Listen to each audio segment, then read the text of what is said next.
In today's video, I want to talk about how to outsmart the narcissist when they are discarding. And I want to give you 4 ways that help, okay? Narcissists are notorious for playing push and pull. When you're chasing them or you're seeking their love and approval, they're running in the opposite direction. The second you stop because you're starting to realize that this is never going to change, you stop and you're now pulling away, they're suddenly chasing you. And it can be extremely confusing, and some of us get stuck in a discard loop of push and pull. They end it and leave a person devastated, but they always do so right after they've been chasing you. So let's say you've pulled away and now they're trying to get your trust back. So they're chasing you and they're trying to convince you that they've changed. They're trying to convince you that things are going to be different.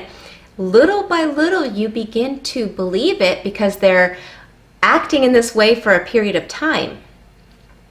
So you start to lower your walls. And the interesting thing is that the second that your walls are completely gone is when they discard you. And it doesn't make sense. What normally happens at that moment, because the discard came out of nowhere, after they have been chasing you when you were okay with it ending the last time they discarded you, it creates this need to reason with the narcissist. It creates a lot of emotional turmoil, emotional devastation, a lot of emotions, negative emotions that come up: anger, pain, frustration, confusion. And sadly, the narcissist is just feeding off of that. That's exactly what they were hoping you would do. And that's why these 4 ways are going to get you to break out of that loop so that you don't have to endure that emotional turmoil anymore. Tip number 1. When you have slowly been letting your walls down little by little, and they're now doing the chasing, right? Once your walls are down, like I mentioned, when they discard you or push you away, which makes no sense, rather than doing what we normally do when that happens, which is say, I don't understand you. You know, you've spent all this time chasing me, and now that, this is happening, now you decide to do that, or after everything I gave up, or, I had just begun to trust you again. Whatever it is, we start trying to show them how ridiculous it is what they're doing. And that only feeds into their drama. So tip number 1 is to let them have the last word. If you really want to outsmart the narcissist, you're going to stop falling into their traps. What they really want is all of that emotion. They're feeling low on supply. They're feeling low on their own view of themselves. And so they need to hurt somebody to feel better. You don't have to be that punching bag anymore. So you let them have the last word, and it looks something like this. That's it, I'm done. I'm so tired of what you do. You make me sick, you're pathetic, I don't want to be with you anymore. That's the narcissist speaking. Now that feels like a slap in the face, especially because it comes normally when you least expect it. You turn around and say, okay, you're right, I agree with you. Let's do that. In a very calm way, not sarcastic, not angry, just completely neutral, even peaceful. If you can feel peace when you say it, that's even better. They're gonna think, what just happened? Where's my drama? Where's my emotion? Why is she or he saying or reacting in this way? It's going to completely confuse them because they're expecting their emotional slap, because that's what their discard is, their constant looping discard of push and pull. They're expecting it to devastate you. And by showing emotional discipline, it throws them for a loop. Now, be advised that that emotional discipline has to be at that moment where you're giving them the last word, and it has to continue. They're going to test you. They're going to think, okay, well, let me find a sensitive thing to poke, to emotionally say to him or her to get a reaction. Continue and maintain that emotional discipline, And not only will you not feed into their trap, but you'll find out something interesting happens with you. You suddenly feel more emotionally calm. You feel in control of yourself. You feel like you're not allowing a person to cause you to react or act in a way that's contrary to who you really are. So that is the first and most important step. Number 2, if they've ended the relationship and they've moved on, watch your social media. Keep your social media postings positive, okay? Some people might say to block them. You can block them, but regardless if you block them or not, keep your social media postings positive, because they'll find ways to be able to watch your social media even if they're blocked. That's why this step is important to recognize. It's not enough to just block them. What they're going to be looking for is how devastated you are. They need to feel powerful. So the more postings you put about having a broken heart or being devastated, or even anger postings about how awful an ex is when they do that and how awful they are when they do this, regardless, it's emotion. Even negative emotion is something that they can feed off of. They're hoping you do that. Now, I know a lot of people will tell me that they post things indirectly in case the narcissist sees, so that they know what they think of them. Guess what? You're only falling into what they want you to do. You're giving proof of being affected by what they did to you. So make your postings positive. Have pictures of something new that you're doing in your life, something exciting. Show yourself out trying new things with friends, reconnecting with friends, and having pictures of yourself with your friends on your social media, happy, doing things that show that you are in a good place emotionally. Now, is that denying the truth that you are hurt, that you are frustrated and angry, that you played into it again?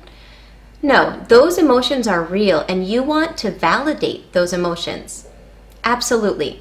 But you don't have to broadcast that on social media, because the narcissist, seeing that, you're not teaching them a lesson. You're not showing them. If anything, you're just providing narcissistic supply, because they're saying to themselves, look, I still can affect him or her. They're not doing well. Their life is a mess because I'm not in it. So by putting step number 2 into practice, you are outsmarting them by not giving them what they so desperately need. They need to destroy somebody, affect someone's life in order to feel good about themselves. But you're not falling for that.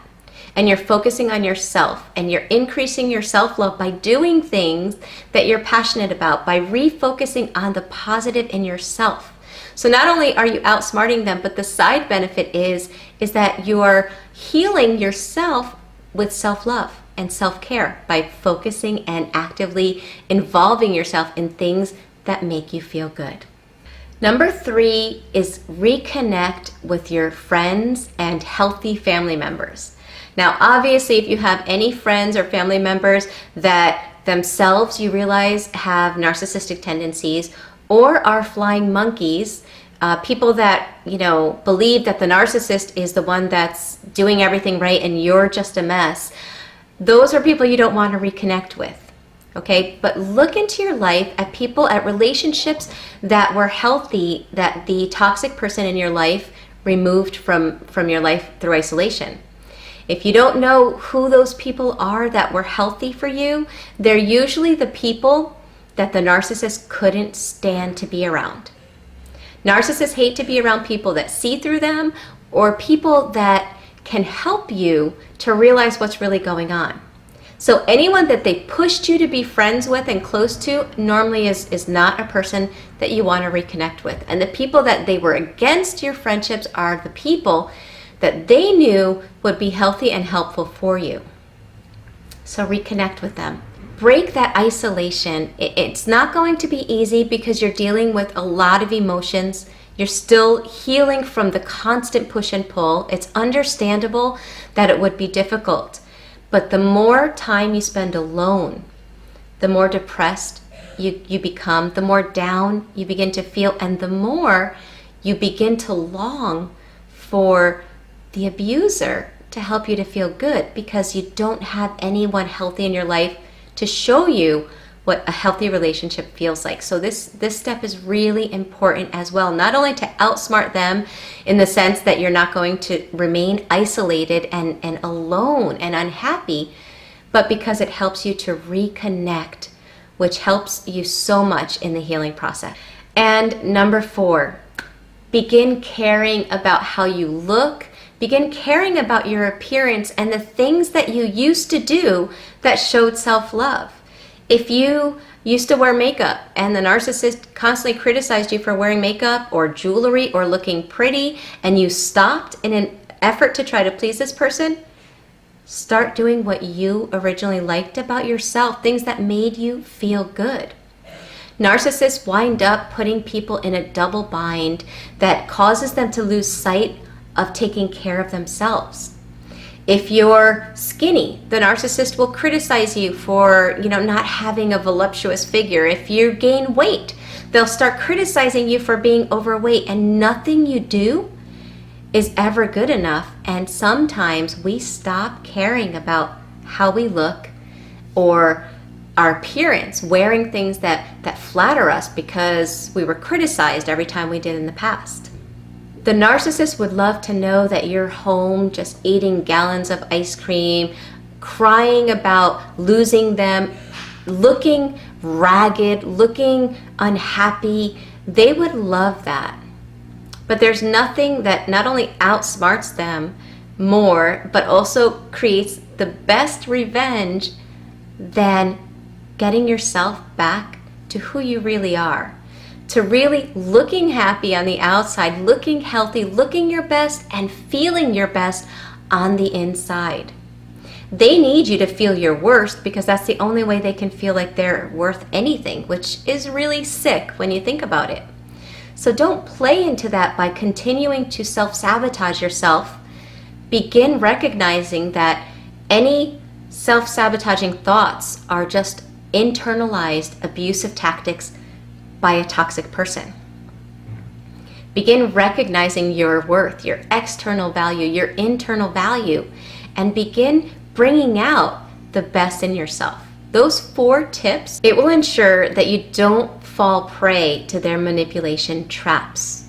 If there are any suggestions that I missed in this video, make sure you leave them in the comment section below.